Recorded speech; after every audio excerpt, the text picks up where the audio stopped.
Hey guys, so today I'm going to break down our practice, being that finals around the corner. I want to make sure that you guys have what you need. On very top, I just want to go over these steps with you.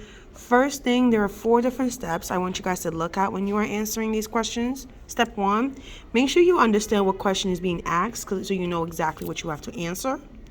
When you identify the question, put a question mark, okay? Step 2, what details are provided as support? There are details within the problem, and this is where this comes in play for you, where you look at the unit of measure, you look at the number, and you look at the words. Those are the 3 ways we find details: unit of measure, number, and words. Step 3, you ask yourself what tools are given to you. Most of the time, your tools are going to be these equations, and I'm going to show you how to break it down one by one very soon. Step 4, remember PEMDAS, right? What steps do I need to take to get closer to my answer? Are you going to add first? You're going to multiply? You're going to subtract? Let's get into it.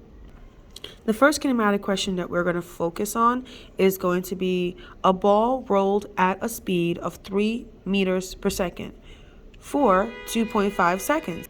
How far did it travel? Step 1, we're looking for how far something traveled. So we are answering distance. If you know that vocabulary, we know that how far connects to distance.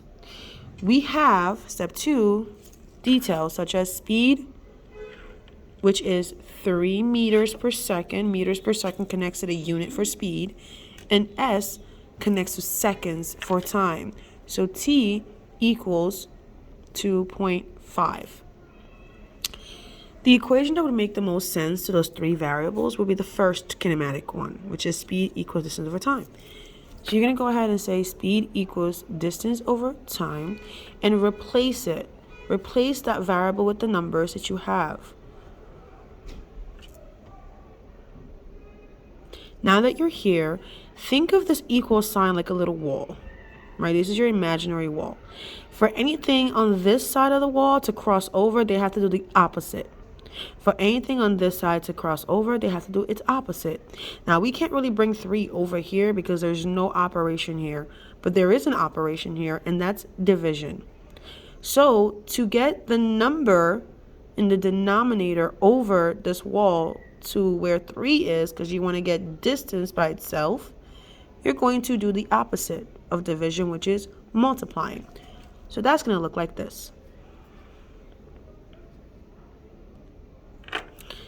Once you're done with that, these cross out because they are opposite of each other, and you are left with 2.5 times 3 equals distance, which gives you distance is 7.5 meters per second.